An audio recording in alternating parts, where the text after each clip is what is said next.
Bismillahirrahmanirrahim. Assalamualaikum warahmatullahi wabarakatuh. Alhamdulillahi rabbil alamin. Wabihi nasta'inu ala umuri dunya waddin. Wassalatu wassalamu ala sayyidina Muhammadin tahal amin. Wa ala alihi wa ashabihi at-tayyibin at-tahirin. Allahumma la sahla illa ma ja'altahu sahla. Wa anta ya hayyu ya qayyum taj'alul hazna idza syi'ta sahla. Allahumma 'allimna ma yanfa'una wanfa'na bima 'allamtana wa zidna 'ilman ya akramal akramin. Allahumma rzuqna al-ikhlas fi an-niyyati wal qawli wal 'amal wa na'udzubika min hali ahli an-nar. Alhamdulillah, kita senantiasa mengucapkan kalimat hamdalah tentunya sebagai bentuk rasa syukur kita kepada Allah Subhanahu wa taala, di mana pada kesempatan pagi hari ini kita masih diberikan kesehatan, diberikan kesempatan, dan terutama masih tertanam dalam diri kita semangat untuk belajar ilmu agama. Tentu nikmat ini harus dan patut bagi kita semua untuk mensyukurinya. Mudah-mudahan dengan kita diberikan konsisten dalam menghadiri ilmu agama, majelis ilmu agama ini, mudah-mudahan kita senantiasa menjadi hamba-hamba yang mardiyun, hamba-hamba yang diridhai oleh Allah Subhanahu wa taala. Dan kita juga memohon kepada Allah dengan barokah majelis ilmu ini, semua perbuatan maksiat atau perbuatan yang salah yang pernah kita lakukan, kekhilafan dalam kehidupan kita sehari-hari yang sudah berlalu, ini diampuni oleh Allah Subhanahu wa taala, karena kita bukan malaikat, kita bukan nabi yang tidak akan lepas daripada salah dan dosa. Baik, insyaallah kita akan melanjutkan tentang masalah sifat yang jaiz, ya. Akan melanjutkan tentang pembahasan sifat yang jaiz bagi Allah Subhanahu wa taala. Qala al-muallif rahimahullah, jangan lupa niat ikhlas senantiasa tanamkan dalam diri kita untuk meraih ridha dan pahala dari Allah Subhanahu wa taala. Qala al-muallif rahimahullah, wa ammal jaizu fi haqqihi ta'ala. Adapun sifat yang jaiz bagi Allah Subhanahu wa taala adalah fi'lu kulli mumkinin aw tarkuhu, adalah menciptakan atau melakukan setiap sesuatu yang mungkin akli atau aw tarkuhu, atau tidak menciptakannya. Jadi gampangnya, sifat yang jaiz bagi Allah adalah kita meyakini bahwa Allah menciptakan sesuatu atau tidak menciptakannya. Allah menciptakan, Allah tidak menciptakan, tidak mewujudkan sesuatu. Jadi jangan sampai salah paham, Allah tidak menciptakan terus yang lain menciptakan, bukan. Maksudnya begini, Allah yang menampakkan sesuatu dan Allah yang meniadakan sesuatu. Bukan berarti saya omongan tadi Allah yang menciptakan, Allah tidak menciptakan. Artinya ya, yang betul saya ralat bahasanya, Allah yang menampakkan sesuatu dan Allah pula yang meniadakan, yang mentiadakan. Siapa yang mewujudkan dan menampakkan alam ini menjadi ada? Allah. Dan siapa yang akan menjadikan alam ini akan binasa, akan sirna, akan hancur ketika terjadi hari kiamat, akan ditiadakan oleh Allah Subhanahu wa taala ini, alam dunia dan isinya ini. Allah yang melakukan seperti itu. Dan ini adalah sesuatu yang jaiz bagi Allah. Sesuatu yang bukan menjadi kewajiban bagi Allah, enggak. Jadi la yalzamuhu syai'un, tidak ada sesuatu yang mengharuskan kepada Allah untuk melakukan sesuatu, tidak ada. Allah Subhanahu wa taala fa'alul lima yurid.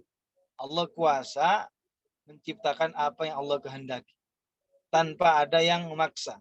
Tanpa ada yang mengharuskan dan memerintah Allah Ta'ala. Allahu laisa lahu amirun wala nahin. Allah tidak ada yang memerintah Allah. Tidak ada yang mencegah atau melarang Allah, tidak ada. Dan tidak ada yang mengancam Allah. Laisa lahu amirun wala nahin wala wa'idun wala mutawa'idun. Tidak ada yang mengancam Allah dan tidak ada yang memberikan janji kepada Allah Subhanahu wa taala. Jadi kitalah yang diperintah oleh Allah. Kitalah yang diancam oleh Allah kalau kita tidak mengindahkan perintahnya atau melanggar larangannya. Kita diancam.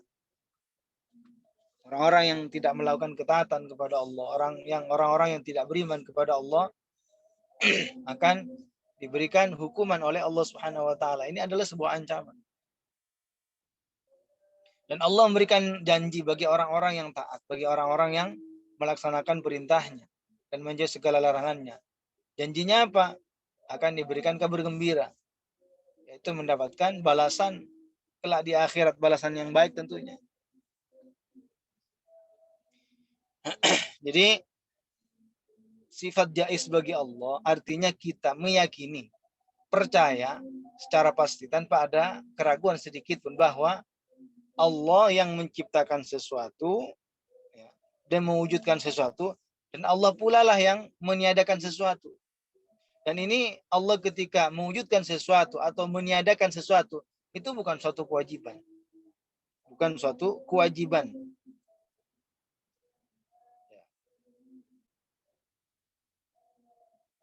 Ketika kita ngebahas masalah bahwa Allah mewujudkan sesuatu atau meniadakan sesuatu dengan kehendaknya, bukan karena diwajibkan oleh orang lain, bukan suatu keharusan, ini salah satu bentuk bantahan terhadap kelompok Mu'tazilah, kelompok Qadariyah, yang mana di antara mereka berkeyakinan, kata mereka, Allah wajib melakukan sesuatu yang lebih maslahat kepada seorang hamba. Jadi orang-orang Mu'tazilah mengatakan wajib bagi Allah melakukan sesuatu yang lebih maslahat bagi seorang hamba. Na'udzubillah. Padahal kita tahu bahwa tidak ada sesuatu yang wajib bagi Allah. Allah melakukan seperti ini dan menciptakan seperti itu bukan suatu kewajiban. Ya. Bukan suatu kewajiban, tidak ada yang memerintahkan Allah Subhanahu wa taala dan tidak ada yang mengancam Allah.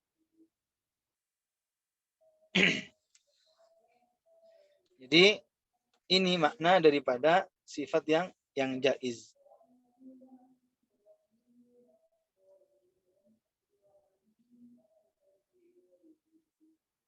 Allah berikan pahala bagi orang yang taat. Allah berikan pertolongan, berikan taufik kepada sebagian hamba. Berikan pahala, berikan kemudahan dalam melakukan ketaatan. Ini sama sekali bukan suatu kewajiban. Ini merupakan anugerah dari Allah Subhanahu wa taala. Dan sesuatu yang berupa azab, hukuman yang Allah berikan kepada sebagian hambanya, itu bukan suatu kezaliman. Itu suatu keadilan.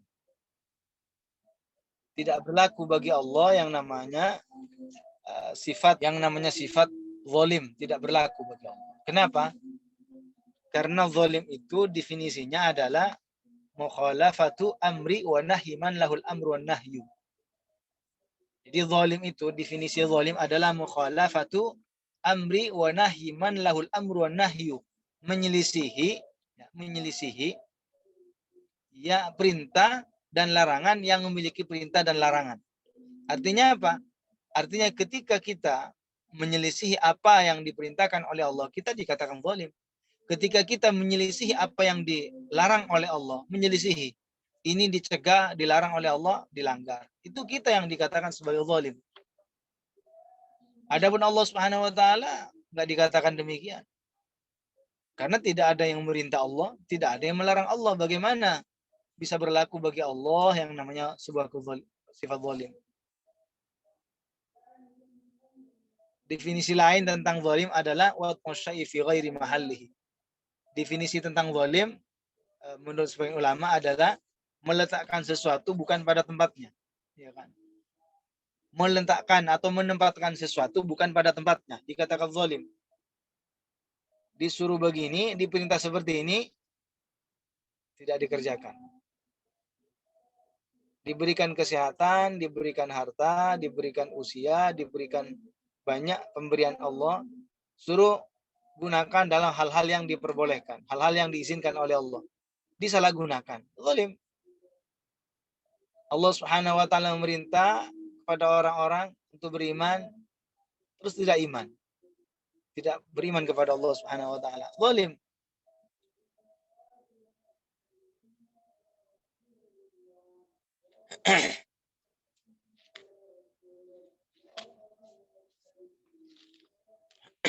Jadi sifat zalim itu hanya tergambar bagi makhluk.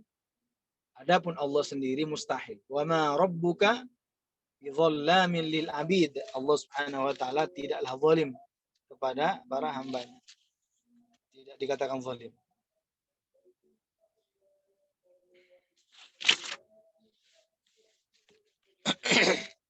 Adapun dalil tentang adanya Allah, adapun dalil tentang wujudnya Allah, adapun dalil tentang keberadaan Allah adalah adanya alam yang baru ini. Kebaharuan alam ini. Jadi dalil yang menjadi bukti akan keberadaan Allah Subhanahu wa taala adalah kebaharuan alam ini. Kenapa disebut sebagai kebaharuan alam ini? Alam ini dikatakan baru. Karena berubah. Karena berubah.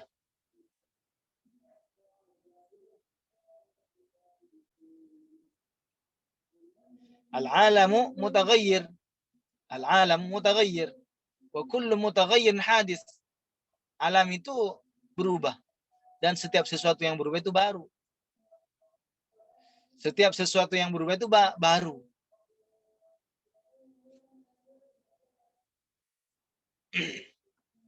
Kenapa kita mengetahui kalau alam ini baru? Karena terjadi perubahan. Makanya ulama tauhid mengatakan akbaru alamatil hudutsit taghayyur. Tanda besar yang menunjukkan bahwa itu adalah sesuatu yang baru adalah ketika berubah.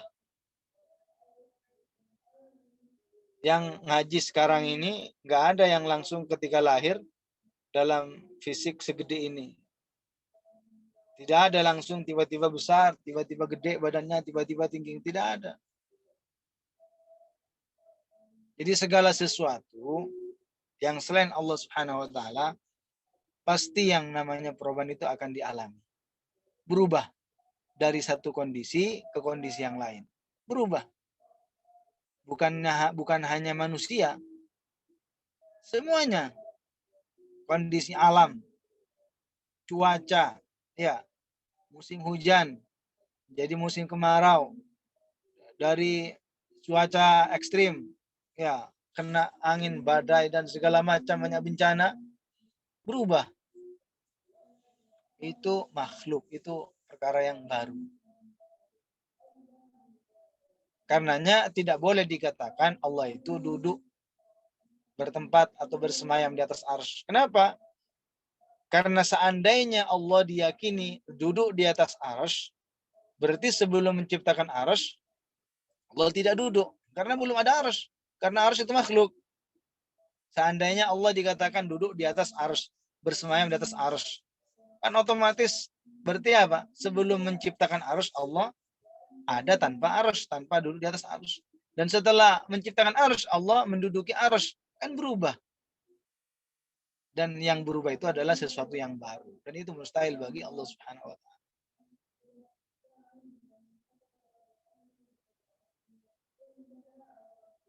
Walaupun sebagian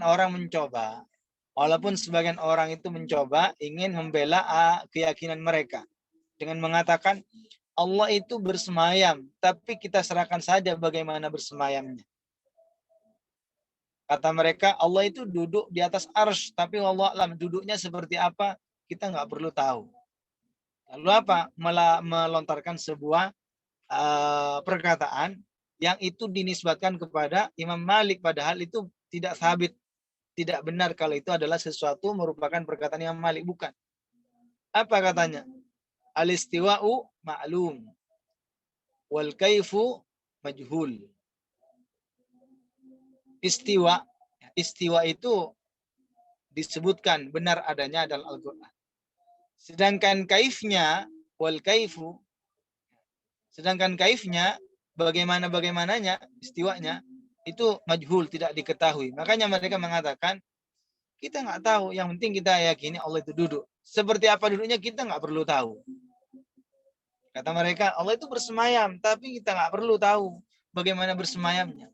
Pokoknya di atas arus, bersemayam di atas arus. Nah, itu tidak bermanfaat.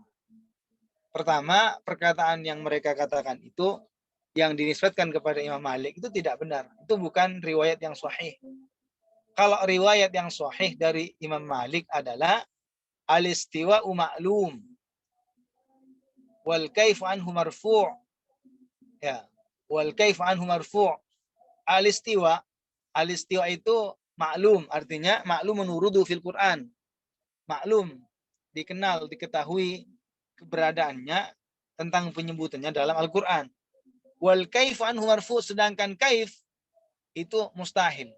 Kaif itu apa? Sifat-sifat bagi makhluk. Sedangkan sifat-sifat bagi makhluk itu mustahil bagi Allah. Itu perkataan yang sabit. Itu perkataan yang benar dari Imam Malik. Wal kaifu anhu marfu, bukan wal kaifu anhu majhul, bukan. Jadi kalau seandainya dikatakan Allah sekarang bersemayam, berarti sebelum menciptakan arasy, berarti Allah tidak bersemayam. Karena arasy itu makhluk. Namanya makhluk pasti memiliki permulaan. Dan itu seandainya diyakini seperti itu, berarti menisbatkan sifat berubah bagi Allah Subhanahu wa Ta'ala. Jadi adanya dalil yang menunjukkan bahwa Allah itu ada, yaitu kebaharuan alam. Alam ini baru. Bagaimana kita tahu kalau alam ini baru? Karena terjadi perubahan. Berubah. Dari satu keadaan ke keadaan yang lainnya. Dari satu kondisi ke kondisi yang lainnya berubah-ubah. Musim hujan, musim panas, kemarau, angin, berubah.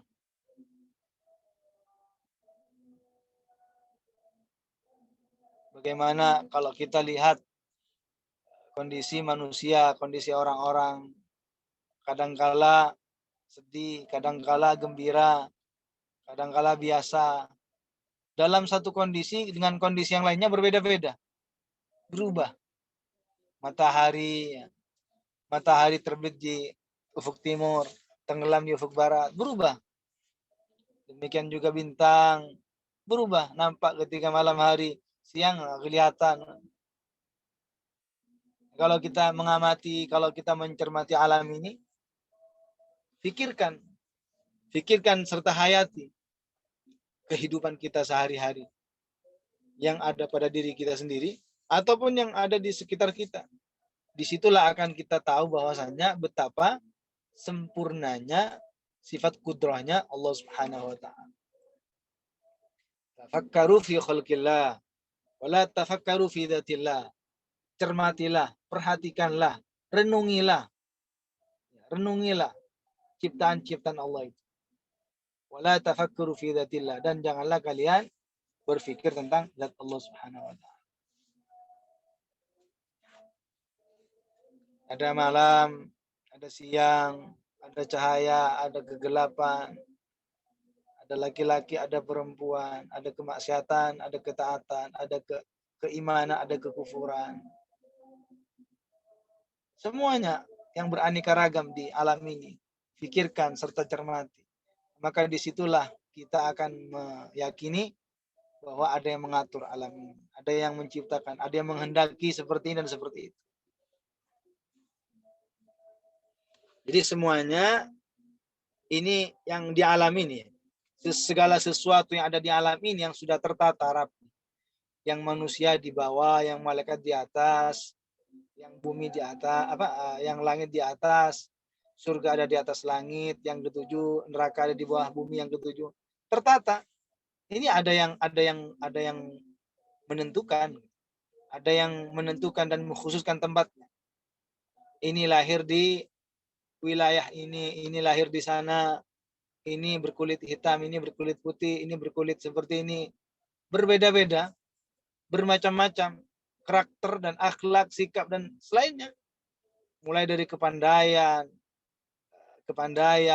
kemampuan dalam berpikir, dengan beda-bedanya profesi, ini jadi berbeda-beda macam-macam. Itu kalau difikirkan akan sampai pada sebuah kesimpulan bahwa ada yang mengatur. Ada yang mengatur, yaitu Allah Subhanahu wa taala. Bukan kita yang mengatur. Jadi at-tadbirul kulli wallah.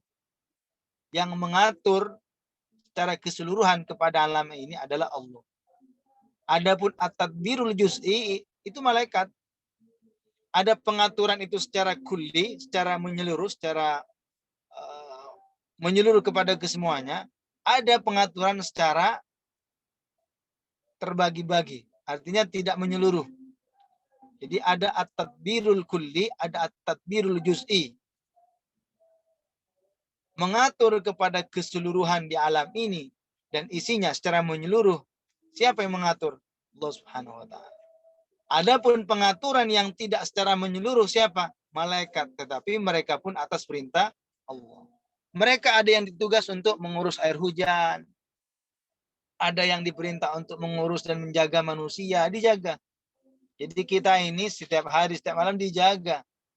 Mereka sip-sipan, bergantian menjaga kita. Di siang hari kita dijaga, di malam hari kita dijaga. Mereka bergantian. Ketika waktu salat subuh, datanglah malaikat yang menjaga akan di siang hari. Kemudian ketika waktu salat asar, datanglah malaikat yang akan menjaga manusia di malam hari. Bergantian. Ada yang ditugas untuk menjaga mengurus tumbuhan, ada yang mengurus masalah air hujan. Pokoknya semuanya malaikat, tidak ada yang tidak punya tugas. Semua malaikat sekarang sebelum terjadi hari kiamat, bahkan sampai terjadi hari kiamat, mereka masing-masing punya tugas. Cuma kita ya tidak tahu semua tugasnya. Malaikat itu banyak. Kita kan tidak tahu semua, hanya sebagian. Ada yang ditugas untuk mencabut nyawa, malaikat Azrail. Ada yang ditugas untuk menjaga manusia, mengurus tumbuhan. Ada malaikat yang ditugas untuk mencabut atau mengambil kesedihan seseorang, ya kan?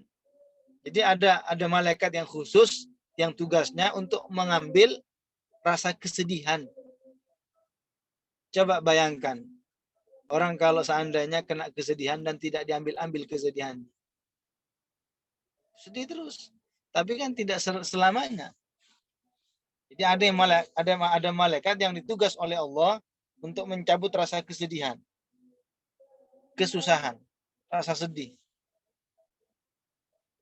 Ada yang malaikat ditugas untuk memantau orang-orang yang berzikir. Malaikat melihat. Malaikat tidak tidur. Malaikat itu tidak bermaksiat. Malaikat beda dengan kita, bukan laki-laki, bukan perempuan. Semuanya mereka taat kepada Allah dan tidak pernah durhaka kepada Allah Subhanahu wa taala. Jadi fikirkan dan renungi. Fikirkan, renungi, cermati apapun yang terjadi di alam ini. Semuanya itu dikehendaki dan diciptakan oleh Allah, bukan sia-sia. Semuanya ada hikmahnya. Semuanya ada kegunaannya. Hanya saja pengetahuan kita ini sangat terbatas. Tidak tahu tentang semua perkara. Sebagai hamba yang taat, sebagai hamba yang muti kepada Allah Subhanahu wa taala, bukan kalau tahu hikmah di balik sebuah kewajiban baru mengerjakan, enggak. Bukan sebagai hamba yang muti atau taat itu adalah orang yang tahu hikmah di balik sebuah larangan sesuatu baru mengerjakan, tidak. Seorang hamba yang taat cukup mengerjakan yang diperintahkan, dan menjauhi segala yang dilarang sekalipun seandainya tidak tahu yang dibalik hikmah perkara tersebut. Karena tidak semua yang diwajibkan oleh Allah atau perkara yang dilarang oleh Allah bisa diketahui hikmahnya. Tidak semuanya. Ya, ada sebagian yang dijelaskan oleh para ulama. Dijelaskan hikmah di balik ini, di balik ini, di balik ini. Salah satu contoh, hikmah kalau kita sholat, kenapa tangan kita diangkat? Ketika takbiratul ihram, ketika takbir, kenapa tangan kita diangkat? Kita mengangkat tangan, padahal kalau di luar sholat takbir nggak angkat tangan kan? Kenapa kalau kita ketika sholat saja yang ketika takbir diangkat tangan kita? Padahal kalau di luar sholat baca takbir biasa nggak angkat tangan. Nah itu pertanda kata para ulama, itu artinya sudah, artinya hanya beribadah menyembah kepada Allah Subhanahu wa taala. Tidak mau menyembah kepada selain Allah. Sudah angkat tangan. Artinya angkat tangan apa? Angkat tangan enggak mau kepada selain Allah. Enggak mau menyembah kepada selain Allah. Kayak orang angkat tangan. Sudah menyerahkan dirinya. Menyerahkan dirinya hanya menyembah kepada Allah. Itu artinya. Ketika angkat tangan, Allahu Akbar. Itu angkat tangan apa? Pertanda bahwasannya saya nggak mau kepada selain Allah. Saya hanya menyembah kepada Allah saja. Nah itu maksudnya. Itu dibalik hikmah. Kenapa kita kalau sholat tangan kita diangkat ketika takbir.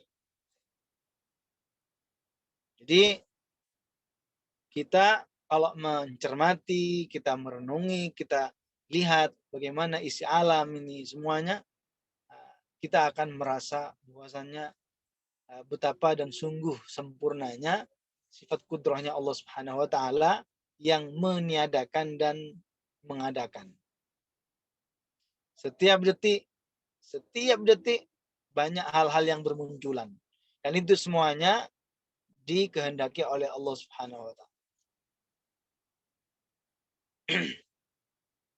Coba perhatikan salah satu jenis pepohonan, misalkan pohon ditaruh di tanah yang sama, disiram dengan air yang sama, dikasih pupuk. Tapi kenapa ranting-rantingnya dan daun-daunnya itu berbeda-beda? Ada yang subur kelihatannya kan, ada yang biasa. Ya. Buahnya pun begitu juga, buahnya ada yang besar, ada yang kecil. Dalam satu pohon matangnya beda-beda, ada yang lebih matang duluan, ada yang terlambat, nggak cepat matang. Berarti kan ada yang mengatur, ada yang mengkhususkan, ada yang menjadikan sifatnya berbeda-beda, kondisinya berbeda-beda. Berarti ada yang menciptakan. Adanya alam inilah yang menjadi bukti akan adanya Allah Subhanahu wa taala. Allah ini yang mewujudkan dan menghendaki adanya alam dan isinya alam. Yang berubah di dalam alam ini semuanya itu karena dikehendaki oleh Allah Subhanahu wa taala.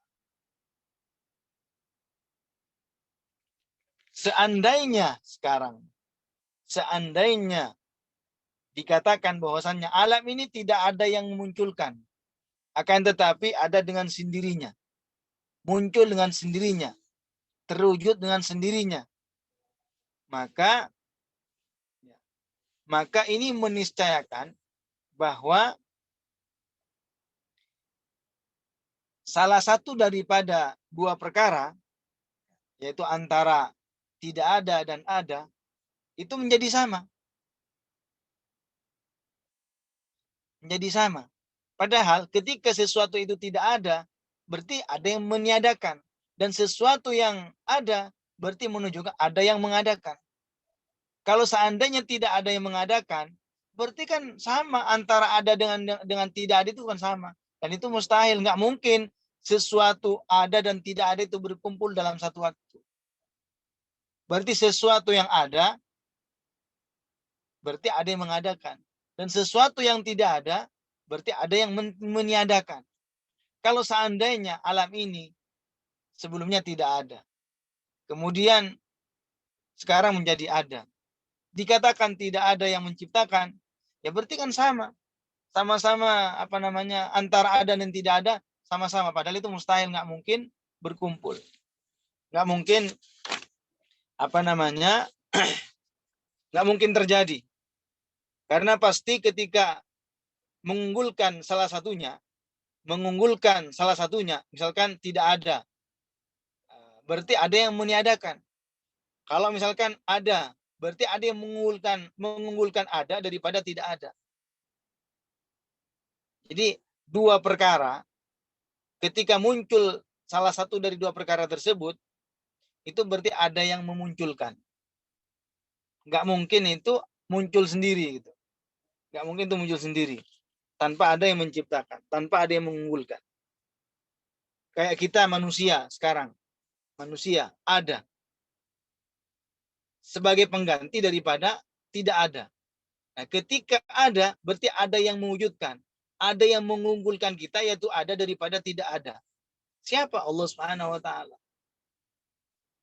Ketika kita ditiadakan oleh Allah Subhanahu wa taala, kita dibinasakan oleh Allah, semuanya meninggal, berarti ada yang mengunggulkan ketiadaan kita daripada keberadaan kita, yaitu Allah Subhanahu wa taala. Jadi kalau seandainya ada sesuatu, dua perkara, dan salah satunya mengungguli kepada yang lainnya, dikatakan tidak ada yang mengunggulkan, itu mustahil, muhal. Kalau dikatakan ada dua perkara, misalkan antara ada dan tidak ada.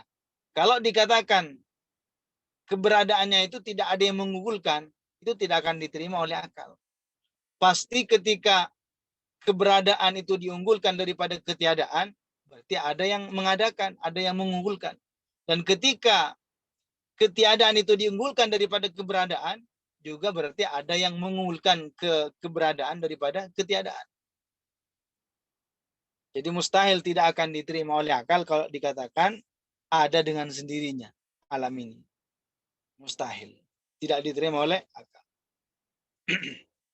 Bagaimana kita mengetahui bahwa kebaharuan alam ini?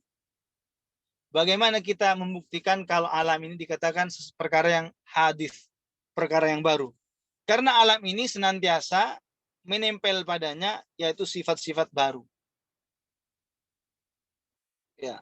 Kebaharuan sifat menunjukkan kebaharuan zat. Kebaharuan sifat menescayakan, menunjukkan bahwa zat itu juga baru.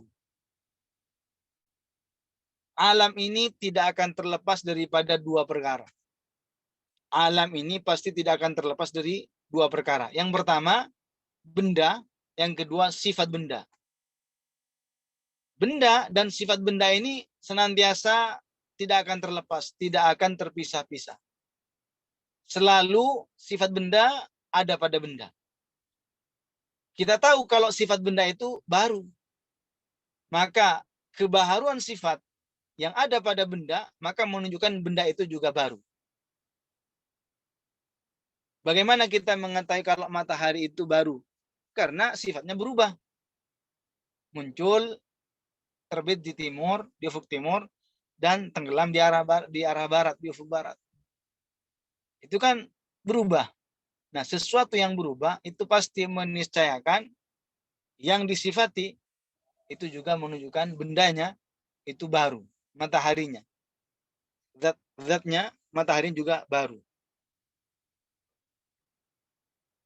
Apa sifat bagi benda itu? Seperti bergerak, ya, diam, ya. Tangan kita ini gerak, diam. Itu kan sifat baru. Itu menunjukkan apa yang disifati dengan sifat benda juga ikut baru. Allah Subhanahu wa taala tidak boleh disifati dengan sifat benda. Allah tidak boleh disifati dengan benda. Allah bukan benda, Allah bukan sifat benda. Allah bukan benda, Allah bukan sifat benda. Kenapa? Karena seandainya Allah itu adalah benda, Ya sama dengan kita. Dan seandainya Allah dikatakan disifati dengan sifat benda, berarti Allah baru. Kenapa? Karena sifat makhluk itu menunjukkan yang disifati juga makhluk baru. Padahal Allah Subhanahu wa taala bukan sesuatu yang baru. Adapun untuk menunjukkan bahwasannya sifat benda itu baru, ya. Kalau tadi kan untuk membuktikan benda itu baru, kena apa buktinya kalau benda itu baru? Karena senantiasa disifati dengan sifat-sifat makhluk.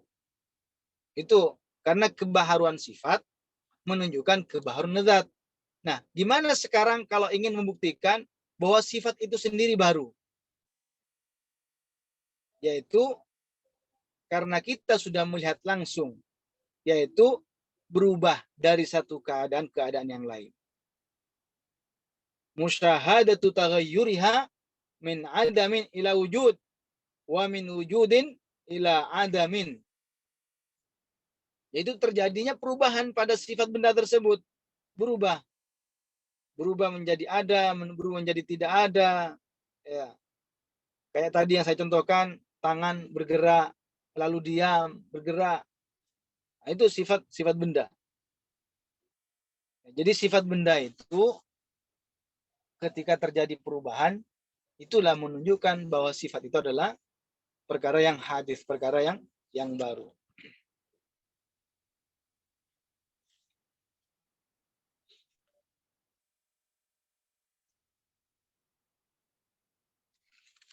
Jadi dalil akal, dalil secara akli bahwa alam itu sesuatu yang baru adalah bahwa alam itu sendiri tidak akan terlepas dari yang namanya pergerakan dan diam.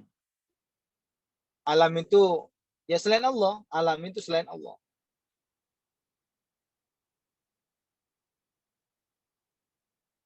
Jadi alam itu apa sih alam itu? Kullu ma siwallah. Kullu ma siwallah. Jadi alam itu adalah segala sesuatu selain Allah, yusamma alaman, disebut sebagai alam. Terus kenapa kok namanya disebut sebagai alam? Karena menjadi tanda tentang adanya Allah. Menjadi bukti tentang adanya Allah Subhanahu wa taala. Jadi bukti kebaharuan alam ini karena alam itu sendiri pasti disifati kalau enggak bergerak diam, ya kan? Gerak dan diam itu adalah perkara yang baru. Karena ketika nampak salah satunya, maka tidak akan terwujud yang lainnya. Ya, paham ya? Li'annahu bihudusi ahadihima yan'adimul akharu. Tadi disebutkan, alam itu tidak akan terlepas daripada yang namanya al-haraka was sukun. Bergerak dan diam. Dan dua perkara ini, bergerak dan diam, adalah perkara yang baru.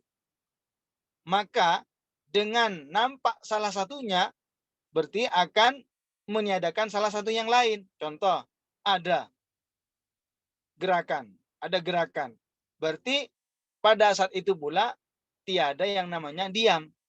Ketika nampak yang namanya diam, berarti juga apa? Hilang yang namanya ketiadaan.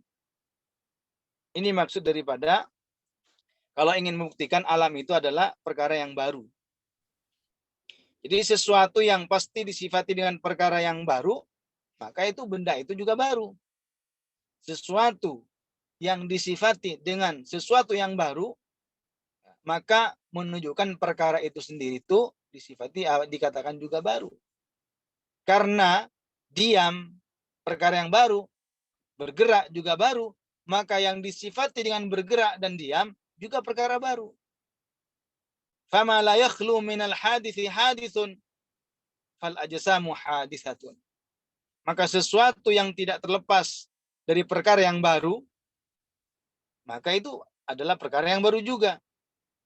Termasuk apa? Termasuk benda. Karena benda ini tidak akan terlepas, pasti disifati dengan sifat benda. Pasti ada sifatnya. Dia bergerak, kan? Sedangkan itu sendiri sifatnya baru. Maka ini memastikan, menunjukkan bahwa yang disifati juga perkara yang baru. Jadi kebaharuan itu mustahil bagi Allah Subhanahu wa taala. Karena kebaharuan itu sifat atau ciri khas bagi makhluk. Perubahan itu hanya bagi makhluk. Subhanalladzi yughayyir wa la yataghayyar. Maha suci Allah, zat yang merubah dari satu keadaan ke keadaan yang lain. Wa la yataghayyar. Dan Allah tidak akan berubah. Adapun sabda Rasulullah, kulla yaumin huwa fi sya'an, itu bukan maknanya Allah berubah setiap hari. Artinya Allah Subhanahu wa taala yang mengatur di alam ini, sehingga di alam ini ada yang ditinggikan derajatnya, ada yang direndahkan derajatnya, ada yang dijadikan oleh Allah sebagai orang yang apa?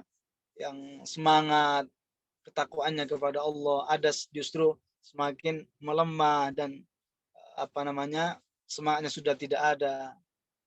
Yang merubah satu kondisi manusia dari keadaan-keadaan yang lain berbeda-beda, itu siapa? Allah Subhanahu wa taala. Bukan maknanya kulla yaumin huwa fi sya'an, itu maknanya Allah berubah-ubah. Enggak.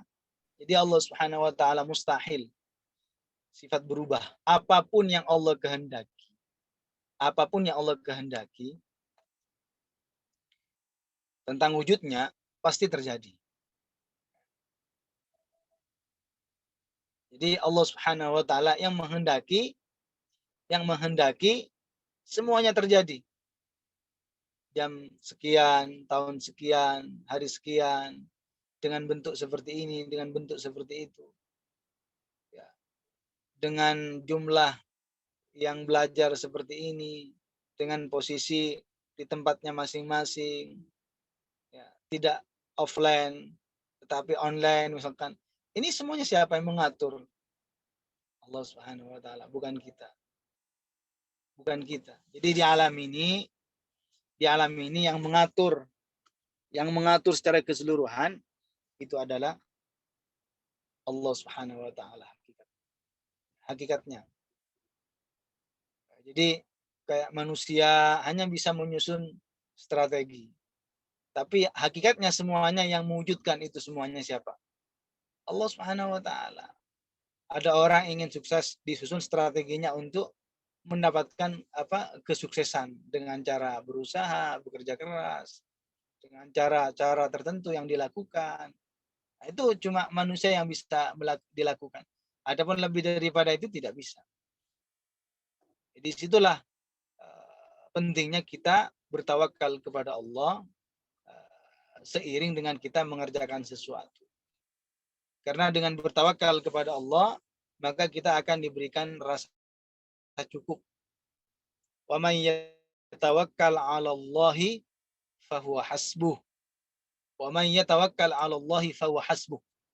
Barang siapa yang bertawakal kepada Allah Subhanahu wa taala, maka akan Allah mencukupinya. Tawakal itu jangan sampai salah paham. Bukan berarti tawakal itu berarti enggak kerja. Tawakal itu kepercayaan dan keyakinan di hati. Salah satu pemimpin Thariqah atau seorang sufi yang bernama Al-Imam Al-Junaid, beliau mengatakan at-tawakkulu tarkul i'timadil haqiqiyyi ala ghairillah. Tawakal itu adalah meninggalkan berserah secara hakiki kepada selain Allah. Tidak mengandalkan orang lain. Tidak mengandalkan orang lain. Meninggalkan berserah diri secara hakiki kepada selain Allah. Artinya apa? Artinya menyerahkan segala urusannya hanya kepada Allah Subhanahu wa taala. Karena memang seorang muslim punya keyakinan di dalam hatinya kalau yang namanya yang memberi manfaat atau menghindarkan kita dari mara bahaya secara hakiki tidak ada kecuali hanya Allah Subhanahu wa taala. Kecuali hanya Allah Subhanahu wa taala. La dar la nafi'a wa la dar haqiqati illallah. Tidak ada yang mendatangkan manfaat. Tidak ada yang menghindarkan kita dari mara bahaya secara hakiki illallah, kecuali hanya Allah Subhanahu wa taala. Kalau kita menggunakan perantara, kalau kita menggunakan wasilah Ini bukan berarti meniadakan rasa tawakal kita kepada Allah, enggak. Tetap kita punya keyakinan yang menciptakan segala sesuatu itu adalah Allah Subhanahu wa taala. Masa kalau apa namanya kita berobat, ya kalau kita berobat berarti meniadakan rasa tawakal? Kan enggak. Karena kita tidak punya keyakinan obat itu bisa menciptakan kesembuhan. Kalau kita pergi ke kuburan, kan tidak punya keyakinan kuburan itu yang menciptakan apa yang kita inginkan, kan tidak. Jadi harus dipahami antara tawakal dengan masalah berikhtiar. Ya, jadi tawakal adalah sesuatu, al-kasab, kasab ya sesuatu yang lain. Bukan berarti kalau tawakal berarti ya nggak kerja. Kata siapa? Nggak seperti itu. Dulu ada salah satu sahabat Nabi,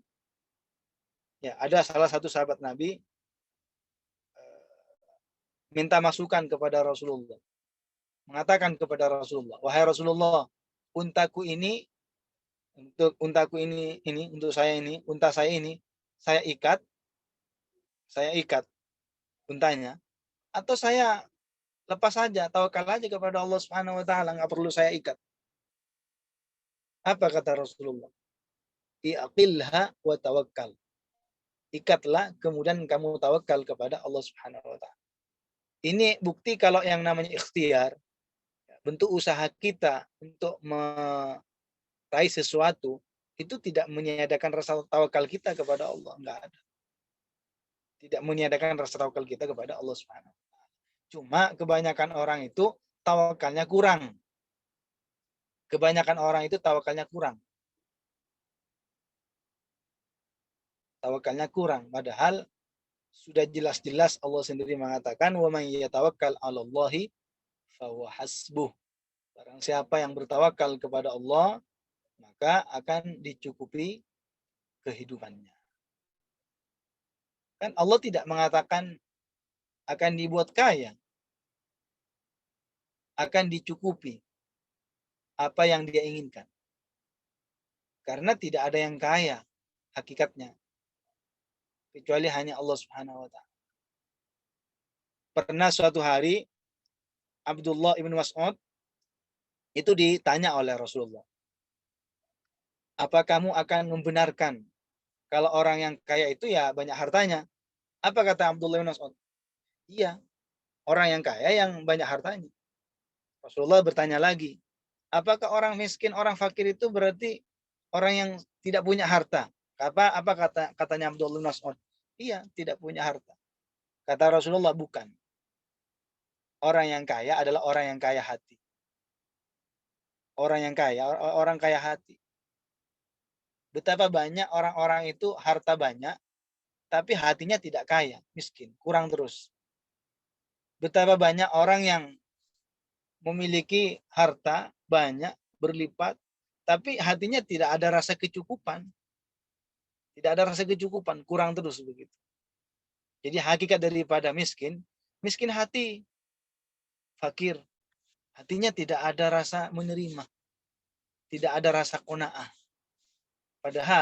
Padahal seandainya kita hanya diberikan satu saja, keimanan dan keislaman itu, sudah itu adalah nikmat terbesar. Andai kata kita tidak diberikan apa-apa kecuali hanya satu, iman kepada Allah, itu sudah luar biasa itu. Karena memang nikmat yang paling gede yang tidak ada bandingannya hanya satu, yaitu nikmat iman dan Islam. Makanya dalam sebuah hadis dikatakan orang yang diberikan keimanan, tapi tidak diberikan urusan nikmat duniawi, itu seakan-akan tidak terhalang dari sesuatu apapun. Tetapi kalau orang yang diberikan urusan dunia, harta yang melimpah, tapi tidak diberikan keimanan, itu hakikatnya seakan-akan tidak mendapatkan apa-apa. Tidak mendapatkan sesuatu apa-apa. Karenanya pandai-pandailah kita menjadi orang yang bersyukur.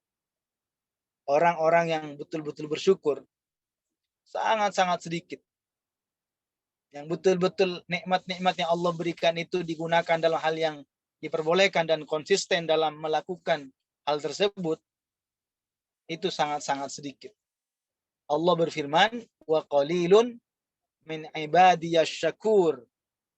Sangat sedikit min ibadiyas syakur, dari hamba-hambaku yang asyakur. Siapa itu asyakur? Artinya orang-orang yang menjaga nikmat-nikmat yang Allah berikan. Berikan nikmat pandangan, berikan nikmat badan, kesehatan. Dijaga, tidak digunakan dalam bermaksiat, dan tidak digunakan untuk melanggar larangan Allah. Tidak digunakan untuk mengabaikan perintah Allah. Apapun yang Allah berikan, digunakan dalam hal yang diperbolehkan oleh Allah. Nah, orang-orang yang seperti ini, itu sedikit. Qalil. Qalil. Kalau syakir banyak. Kalau orang yang hanya sekedar bersyukur, banyak. Tapi kalau yang syakur, itu sangat sedikit. Jadi, semua yang terjadi di alam ini, ada yang kaya, ada yang miskin, ada yang sehat, ada yang sakit-sakitan, ada ilmunya banyak, ada yang sedikit, ada ilmunya banyak tapi tidak diamalkan, ada ilmunya sedikit tapi diamalkan. Ini diberi ilmu semangat untuk disampaikan. Orang banyak ilmunya banyak tapi tidak disampaikan. Semuanya itu ada yang mengatur. Ada yang mengatur, semuanya ada yang mengatur. Karenanya kita meminta kepada Allah Subhanahu wa taala agar kita ditetapkan dalam kondisi yang lebih baik dan lebih baik daripada sebelum-sebelumnya. Karena yang merubah dari satu keadaan ke keadaan yang lain itu bukan kita, hakikatnya adalah Allah Subhanahu wa taala. Ya muqallibal qulub, tsabbit qulubana ala ta'atik. Mudah-mudahan kita ini senantiasa diberikan kemudahan, kelancaran dalam melaksanakan ketaatan dimanapun kita berada, bagaimanapun kondisinya, kita ingat bahwa kita bukan di akhirat, karena masih kita di dunia pasti lelah, capek, itu pasti akan kita terasa. Tapi kalau orang yang benar-benar mengetahui kadar nilai nikmat akhirat, maka sungguh semua kelelahan yang dirasa ketika di dunia, sungguh itu sangat ringan sekali. Jadi, at-ta'bu fi ta'ati roha. Kata Syekh, at-ta'bu fi ta'ati roha. At-ta'bu fi ta'ati roha. Jadi taat, lelah karena melakukan ketaatan di dunia, itu sesungguhnya merupakan kebahagiaan dan kenikmatan di akhirat. Jadi kita sulit-sulit dulu, kita susah-susah dulu, baru setelah itu apa? Akan kita mendapatkan kebahagiaan dan kenikmatan dan kegembiraan yang abadi. Mudah-mudahan kita masih diberikan panjang umur untuk digunakan ketaatan tentunya, dan mudah-mudahan masih bisa belajar lagi, bisa mencari taman ilmu sebanyak mungkin, dan kita amalkan dan kita sebarluaskan kepada. Mungkin sampai di sini, mungkin ada yang mau bertanya, silakan. 1, 2, atau 3 pertanyaan. Baik, nuhallil, tahlil, sholawat, dan istighfar. La ilaha illallah. Allahumma salli ala sayyidina Muhammad wa ala alihi wa sahbihi wa sallim. Rabbi ufirli wa liwalidayya wa lil mu'minina wal mu'minat. Assalamualaikum warahmatullahi wabarakatuh.